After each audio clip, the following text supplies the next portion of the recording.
നടിയും മോഡലുമായ പൂനം പാണ്ഡെ കഴിഞ്ഞ ദിവസം അവരുടെ സോഷ്യൽ മീഡിയ അക്കൗണ്ട് വഴി ഒരു പോസ്റ്റ് ഇട്ടു.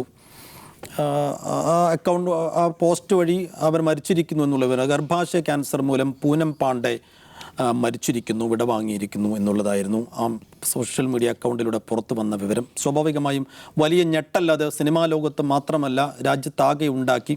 കാരണം പല ഘട്ടങ്ങളിലായി വിവാദ നായികയായ ഒരു സിനിമാ നടി കൂടിയാണ് പൂനം പാണ്ഡെ.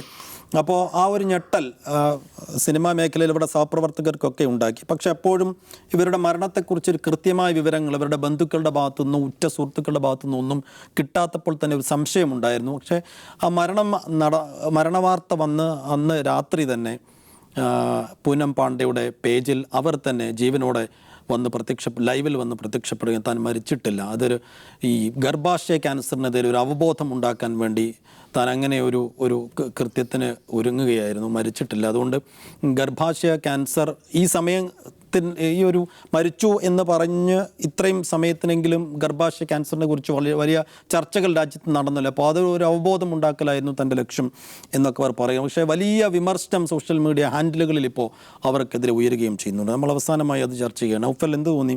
അവർ പറയുന്നത് ഈ ഗർഭാശയ ക്യാൻസറിനെ കുറിച്ച് വലിയ ചർച്ചയ്ക്കിടവന്നല്ലോ ഈ സംഗതി ഉണ്ടെന്ന്. പക്ഷേ ആ ചർച്ചയല്ല ഇപ്പോൾ നടക്കുന്നത്. ഇവർക്കെതിരെയുള്ള വലിയ വിമർശനങ്ങളും ചർച്ചകളും ഒക്കെയാണ്.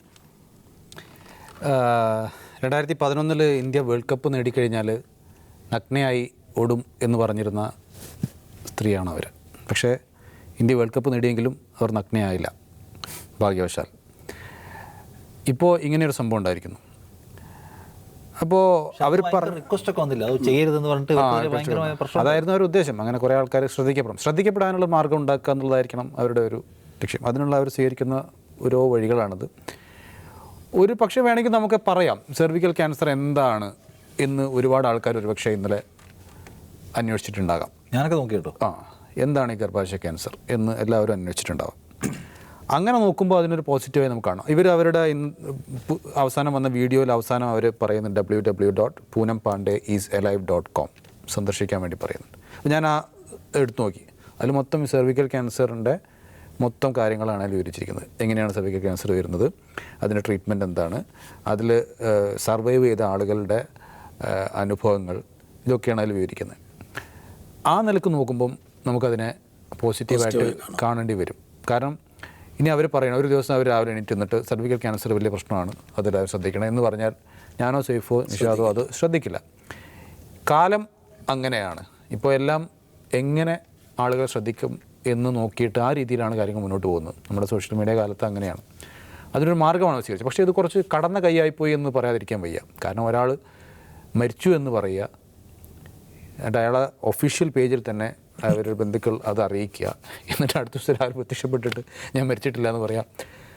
അതൊരുമാതിരി അതായിപ്പോയി എന്ന് പറയുമല്ലോ നമ്മൾ, സോറി ഞാൻ മരിച്ചിട്ടില്ല എന്ന് പറയുമല്ലോ. അപ്പോൾ ഞാൻ സത്യത്തിൽ ആ വാർത്ത, അപ്പോൾ ഇവർ മരിച്ചിട്ടില്ല എന്നുള്ള വാർത്ത കണ്ടപ്പോൾ ഞാൻ പെട്ടെന്ന് ആലോചിച്ചെന്താണെന്നറിയോ, നമ്മളടക്കം വാർത്ത കൊടുത്തുപോയല്ലോ. പലപ്പോഴും നമുക്കൊക്കെ മിസ്റ്റേക്ക് പറ്റാറുണ്ട്. മരിക്കാത്ത ആളുകൾ മരിച്ചു എന്ന് വാർത്ത കൊടുക്കുകയും പിന്നീട് അയാൾ മരിച്ചിട്ടില്ല എന്ന് അയാൾ തന്നെ പറയേണ്ടി വരികയും നമുക്ക് ആ വാർത്ത തിരുത്തേണ്ടി വരികയും ചെയ്യുന്ന ചില അപൂർവം ഘട്ടങ്ങളിലൊക്കെ നമുക്കുണ്ടായിട്ടുണ്ടല്ലോ. അങ്ങനെ വല്ലതും ആണോ എന്ന് വിചാരിച്ച് ഞാൻ ആദ്യം പേടിച്ചുപോയി. പക്ഷേ ഇത് അവരുടെ ഭാഗത്താണ് തെറ്റെന്ന് മനസ്സിലായത് കൂടി സമാധാനമായി. ഏതായാലും ഇവരുടെ ഉദ്ദേശം എന്താണ്, ലക്ഷ്യം മാർഗത്തെ ന്യായീകരിക്കുന്നു എന്ന് പറയുന്ന ആ വാക്യത്തിൽ അത് വിശ്വസിക്കുന്നുവെങ്കിൽ അത് ശരിയായിരിക്കാം. പക്ഷേ ഈ പറയുന്ന പോസിറ്റീവ് വശം മാത്രം എടുക്കുകയാണെങ്കിൽ നല്ലൊരു കാര്യം തന്നെയാണത്. കാരണം ഈ ഒരു രോഗത്തെക്കുറിച്ച് ആളുകൾക്ക് ഒരു ഏകദേശം അവബോധം ഉണ്ടാക്കാൻ പറ്റി. പക്ഷേ കുറച്ച് കടന്ന കൈയായിപ്പോയി എന്ന് പറയാതിരിക്കാൻ പറ്റും. എങ്ങനെ കാണുന്നു നിഷാദ്? പൂനം പാണ്ഡെയുടെ ഒരു ചരിത്രം എടുത്താൽ അവരെ ഈ കാര്യത്തിൽ നമുക്ക് പോസിറ്റീവായി പറയാൻ പറ്റില്ല. കാരണം എന്ത് വഷളത്തരം കാണിച്ചിട്ടായാലും ശ്രദ്ധിക്കപ്പെടുക എന്ന ഒരു പബ്ലിസിറ്റി സ്ട്രാറ്റജി ഉള്ള ആളാണ് അവർ. അപ്പോൾ ഇത് സെർവിക്കൽ ക്യാൻസറിനെ കുറിച്ച് നമുക്കൊരു റിസർച്ച് അല്ലെങ്കിൽ ഒരു എന്താ പറയുക, അവബോധം ഉണ്ടാക്കാനുള്ള ശ്രമത്തിൻ്റെ ഭാഗമാണെന്ന് കേൾക്കുമ്പോൾ ഒറ്റ നോട്ടത്തിൽ ശരിയായിട്ട് തോന്നി. ഇപ്പോൾ ഇന്നലെ ഞങ്ങൾ ഈ വിഷയം നമ്മൾ എടുക്കണമെന്ന് ആലോചിച്ചാണ്. ഇപ്പോൾ ഇജാസ് നിലനിന്നിട്ട് ഈ വിഷയം നമുക്ക് എടുക്കാം, അല്ലെങ്കിൽ ഇവർ മരിച്ചുപോയെന്ന് എന്നോട് പറയുമ്പോൾ എന്താ കാര്യം, ഞങ്ങൾക്ക് അവർക്ക് തീരെ ചെറിയ പ്രായമാണല്ലോ. അപ്പം സെർവിക്കൽ ക്യാൻസർ ആണെന്നാണ് അവരുടെ ഒഫീഷ്യൽ അക്കൗണ്ടിൽ പറയുന്നത്. അപ്പം ഞങ്ങൾ എന്താണ് സെർവിക്കൽ ക്യാൻസർ, അതിൻ്റെ പ്രശ്നങ്ങൾ എന്താണെന്നൊക്കെ സെർച്ച് ചെയ്ത് നോക്കുകയും അതങ്ങോട്ട് സംസാരിക്കുകയൊക്കെ ചെയ്തു. ആ നിലയ്ക്ക് അത് വർക്കായി കേട്ടോ, ആ നിലയ്ക്ക്. പക്ഷേ ഇത് ഒരാൾ ക്യാൻസർ വന്ന് മരിച്ചുപോയി എന്ന് പറയുന്നത്, അതായത് ഒരു പബ്ലിസിറ്റിക്ക് വേണ്ടി ആയാലും ഒരു അവബോധത്തിന് വേണ്ടി ആയാലും മരിച്ചുപോയി എന്നുള്ള ഒരു നെഗറ്റീവ് തിങ് ആണല്ലോ. ഇതിനുവേണ്ടി സർവൈവിന് എന്താ വെച്ചാൽ ഇത് അതിജീവനത്തിന് വേണ്ടി പോരാടുന്ന ഒരുപാട് മനുഷ്യർ ഇന്ത്യയിലുണ്ട്, ലോകത്താകമാനമുണ്ട്. ജീവിതത്തിലേക്ക് തിരിച്ചു വരാം എന്നുള്ള വലിയ കോൺഫിഡൻസിൽ പോരാടുന്ന മനുഷ്യരുണ്ട്. അവരോട് ഈ കാര്യത്തെക്കുറിച്ച് അവബോധം നൽകാൻ മരിച്ചുപോയി എന്ന് പറയുക എന്ന് വെച്ചാൽ സെർവിക്കൽ ക്യാൻസർ ഒന്ന് മരിച്ചുപോയി, അതൊരു നെഗറ്റീവ് സന്ദേശമാണ്. അതായത് ശരിയായ അർത്ഥത്തിൽ ജെന്യുവിനായി ഈ വിഷയത്തിൽ പോരാടുന്ന മനുഷ്യരോടുള്ള ഒരുതരം അവമതിപ്പായിട്ട് വേണം അതിനെ എടുക്കാൻ. പോസിറ്റീവ് മെസ്സേജ് അല്ല അവർ കൊടുത്തത്. സെർവിക്കൽ ക്യാൻസറിനെ മറികടന്ന എന്തെങ്കിലും തരത്തിലുള്ള പുതിയ അനുഭവം പങ്കുവയ്ക്കുകയല്ല, മറിച്ച് സെർവിക്കൽ ക്യാൻസർ എന്ന് പറഞ്ഞാൽ മരണത്തിന് സമാനമാണെന്നൊരു സന്ദേശം കൊടുക്കുക എന്നത് സംഭവിച്ചു പോയെന്ന് അവർ പരിശോധിക്കുന്ന കാര്യമാണ്. അതുകൊണ്ട് ഇപ്പോൾ ബോളിവുഡിൽ ഒരുപാട് സെലിബ്രിറ്റീസ് ഇവർക്കെതിരെ ടി വി സെലിബ്രിറ്റീസും സോഷ്യൽ മീഡിയയിലുള്ളവരൊക്കെ ഇവർക്കെതിരെ രംഗത്ത് വരുന്നുണ്ട്. കാരണം റിയൽ ഫൈറ്റേഴ്സിനെ അവമതിക്കുന്ന നടപടിയായി പോയി. കാരണം ഇതിന് മുമ്പ് എപ്പോഴെങ്കിലും അവർ ഈ കാര്യത്തിൽ ഇടപെടുകയോ സംസാരിക്കുകയും ചെയ്ത് കണ്ടിട്ടില്ല. ഒറ്റയടിക്ക് ഒരു ദിവസം വന്ന് മരിച്ചുപോയി എന്ന് പ്രഖ്യാപിക്കുന്നത് ഭയങ്കര മോശം സംഗതിയായി പോയെന്ന്. അപ്പോൾ എനിക്കതിനെ തോന്നുന്നൊരു കാര്യം, ക്യാൻസർ അനുഭവിക്കുന്ന ആളുകളും അതിനുവേണ്ടി പോരാടുന്ന മനുഷ്യരും അതിനെ സർവൈവ് ചെയ്ത മനുഷ്യരൊക്കെ മരിച്ചുപോയി എന്നുള്ള കഥ പറഞ്ഞ് ഇതിന് വിസിബിലിറ്റി ഉണ്ടാക്കാനുള്ള ശ്രമത്തെ എന്തുമാത്രം പോസിറ്റീവായി എടുക്കുമായിരിക്കും. അവർക്ക് സങ്കടമല്ല തോന്നുന്നത്, അവർക്ക് മുറിവേൽക്കുകയാണ് ചെയ്യുക അല്ലേ. അത് അങ്ങ് ആ തലയ്ക്കൊരു പ്രശ്നം അതിനകത്തുണ്ടെന്നാണ് തോന്നുന്നത്. അത് മാത്രമല്ല, ഇനിയിപ്പോൾ നാളെ ഒരു ജെന്യുവിൻ കോസിന് വേണ്ടി ഇവർ എന്തെങ്കിലും പറഞ്ഞ് ആരെങ്കിലും മൈൻഡ് യൂസ് ചെയ്യും. അതാണ്, ഇവർ യഥാർത്ഥം മരിച്ചാൽ നമ്മൾ വിശ്വസിക്കാൻ 3 ദിവസം എടുക്കും, ഒന്നാമത്തെ കാര്യം. അത് മാത്രമല്ല, ഇവരിനി വളരെ സീരിയസ് ആയിട്ടുള്ള എന്തെങ്കിലും ഒരു ഇനീഷ്യേറ്റീവ് എടുത്ത് സ്റ്റെപ്പ് ചെയ്താൽ പോലും നുണയാണോ എന്ന് ആൾക്കാർ സംശയിക്കും. ജെന്യുവിനിറ്റിയെ സംശയിക്കുന്ന തരത്തിൽ, സ്വന്തം ബ്രാൻഡിൻ്റെ മൂല്യം ഇടിച്ച് കളയുന്ന തരത്തിൽ, സ്വന്തം ഒരു മനുഷ്യജീവി നിലക്കുള്ള വിശ്വാസ്യത തകർക്കുന്ന തരത്തിൽ ഒരു PR എക്സസൈസിന് നിൽക്കരുത്. എന്ന് കഴിഞ്ഞാൽ നാളെ നമുക്കൊരു കാര്യം പറയാൻ പറ്റാതെ വരും. ഇന്നിപ്പോൾ വലിയ തോതിൽ ചർച്ച ചെയ്യപ്പെട്ടു. വലിയ തോതിൽ എന്ന് പറഞ്ഞാൽ പൂനം പാണ്ഡെ മരിച്ചുപോയി. ഇപ്പം ഞാനൊരു സുഹൃത്തിനോട് പൂനം പാണ്ഡെ മരിച്ചു പോയിട്ടില്ല കേട്ടോ ഒന്ന് ടെക്സ്റ്റ് ചെയ്തപ്പോൾ, ആണോ ഏത് പൂനം പാണ്ഡെയാണ്?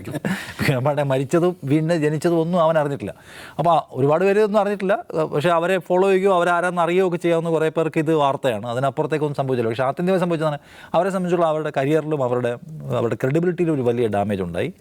പിന്നെ ഒരു മനുഷ്യരുടെ ജീവിത സംബന്ധിയായിട്ടുള്ള, മനുഷ്യരുടെ ജീവിതത്തിൽ പ്രയാസം ഉണ്ടാക്കുന്ന ഒരു കാര്യത്തിൻ്റെ അതിന് വേണ്ടിയിട്ടുള്ള ഒരു എന്താ പറയുന്നത്, അവബോധ പ്രക്രിയയ്ക്ക് വേണ്ടി മരണം എന്നൊരു സംഗതിയെ തിരഞ്ഞെടുത്തത് ഭയങ്കര മോശമായിപ്പോയി.